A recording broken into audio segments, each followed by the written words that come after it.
Hey everyone, on behalf of myself and the Next Level Fitbiz show, just wanted to wish you a happy new year. Let the show begin.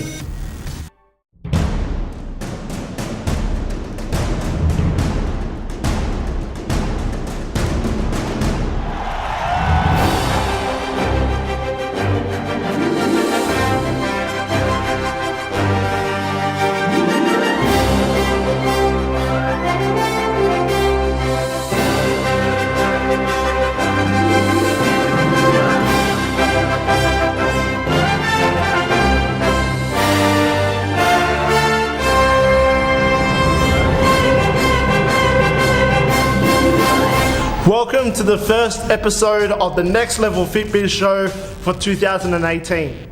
Today we head down south to North Wollongong and we have a chat with David Macquarie from Dmac Fitness. David has been in the fitness industry for 10 years, and before he opened up the current location, which you'll see today, he was just renting a shared space 5 minutes drive from the current location where he's training his clients out of now. David was active growing up and got into fitness from playing different sports. His fitness career started out mainly doing boot camps in the park to start off with, before moving into a personal training studio, which was a bit of a shared space. And then he's moved into his own location in North Wollongong, which has been open for just over a year. Something you may not know about David until now is he wanted to be a professional tennis player growing up and play tennis to a high level until he moved into personal training and began his career in the fitness industry. So let's get this episode underway. Let's go have a chat with David Macquarie from Dmac Fitness. Hey everyone, welcome to the Next Level Fitbiz show. I'm here in North Wollongong, Dmac Fitness with David. Thank you for joining me today. Yeah, no problem. Alright, so first question, man, we'll get into it. And so today was their first birthday. So before you were in this space here, where were you located? So I was renting a space just in Ferry Meadow, so about 2 k's down the road really. Yeah. Okay, awesome. Alright, and how big is the facility that you got here? About 100 square meters. Okay, perfect, cool. And what type of memberships do you run? So basically 2 memberships. So I've got a group fitness membership and then personal training. Okay, awesome. And then what's the demographic that sort of in your group classes? We'll go for group classes first. What's sort of the demographic that you train? Yep. So group class is a bit of a mixed bag. I've got so I guess some young females in that, uni students, and then I've got your mums, busy mums that like the group training for, you know, to maybe they're a bit time poor and they need that group session for that accountability and also I think that fun atmosphere as well. Yeah. So the mums, and then your professionals as well. So I've got some accountants and lawyers and different things like that. So that's probably the group training, and then personal training. I've got a lot of business owners. It's probably mainly like 40 in terms of age, 45 to 65, and yeah. Yeah, and most of their goals are like sort of, they just come here for the community side of things, like not all of them are coming here for fat loss or anything. Yeah, it's more of like a lifestyle type thing, so they want a place, friendly atmosphere, not intimidating, where someone can really show them how to go from A to Z and really guide them every step of the way. Yeah, perfect, cool. All right, guys, so David's now going to take us on a tour of Dmac Fitness, and so let's get into the tour. All right, guys, I'm just going to give you a quick tour of the facility, Dmac Fitness. Come on in.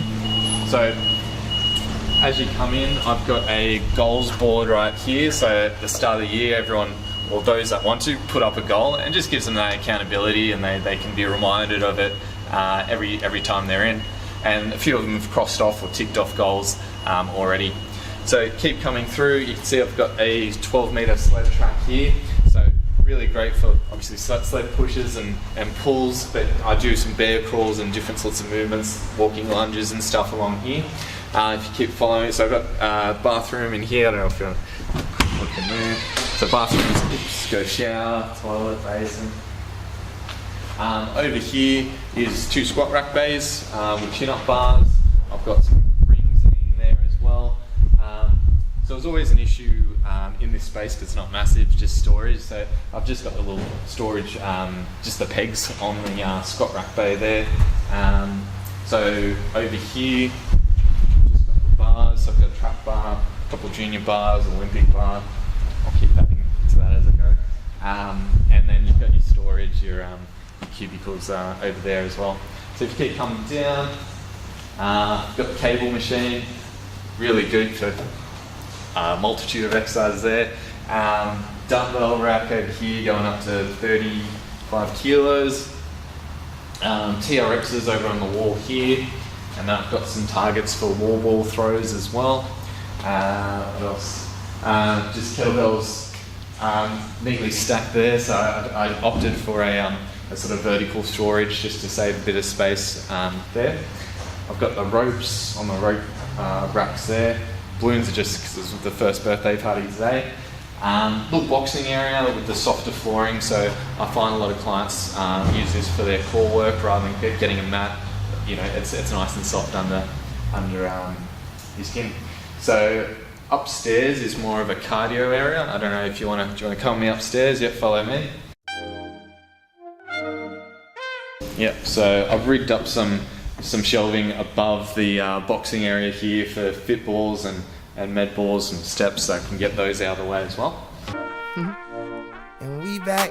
So basically a little cardio area. So I've got my cross trainer, a couple rowers, which you can just flip up if you want a bit of extra room.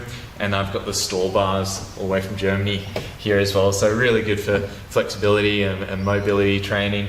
I find I use this a fair bit. So often if I'm doing a session downstairs and a client comes in a little bit earlier to warm up, I'll send them upstairs and they'll do a little bit of cardio, get the blood flowing, and then they'll do a bit of stretching and foam rolling and stuff up here as well.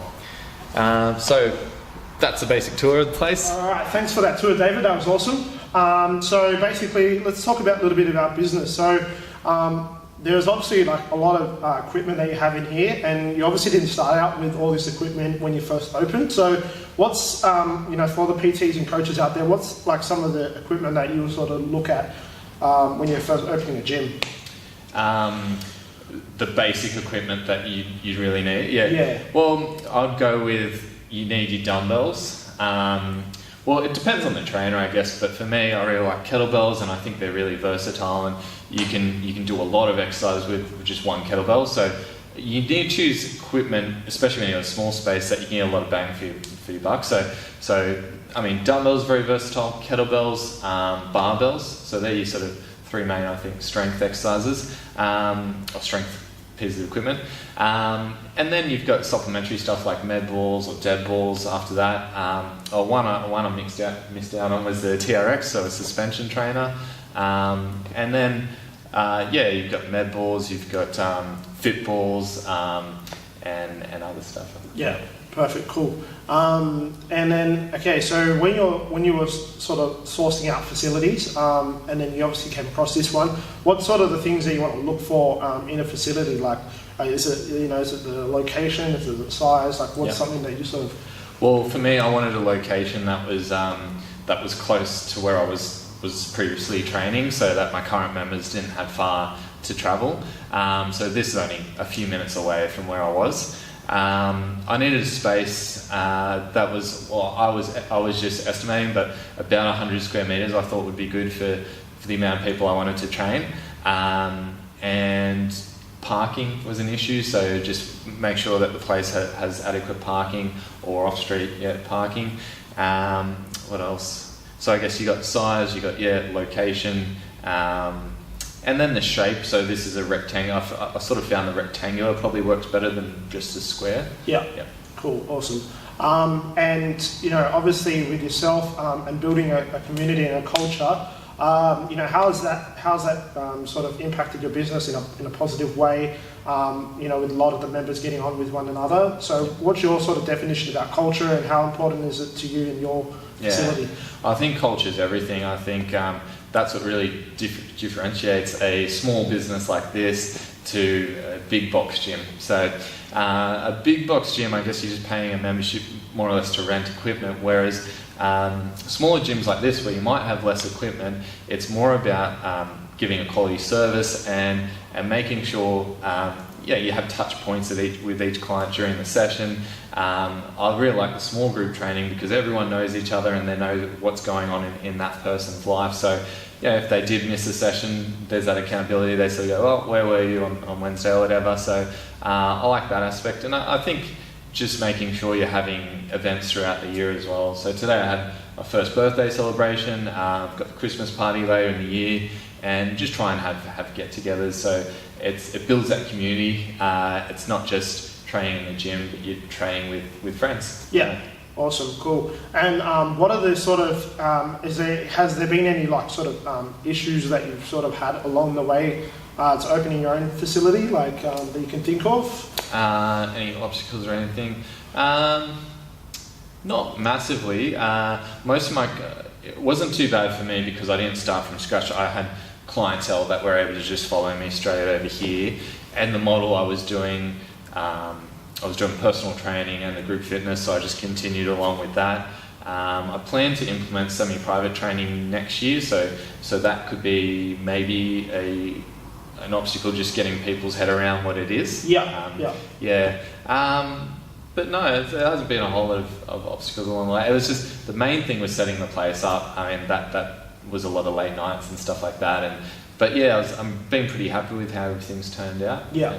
All right. And if there's one thing out there that sort of comes to mind that you would love to have known back when you opened your facility or back when you had your other facility, what's one piece of advice you might give to a coach or a trainer nowadays? Just really do your research before opening. So I made sure I knew exactly the space I wanted. You got to have things that you can't compromise on, and then you got to have things that you can be a bit more flexible because nothing's going to be perfect.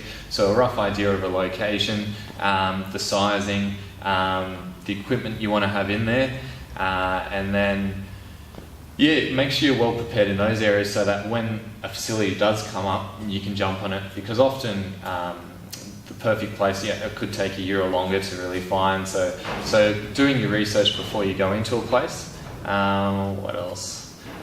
Practicality wise, I think storage is really important. So making sure you don't just buy the equipment, but you know where it's going to go, and you have your racks, and try and get stuff off the ground as much as possible so you can clear as much floor space as you can.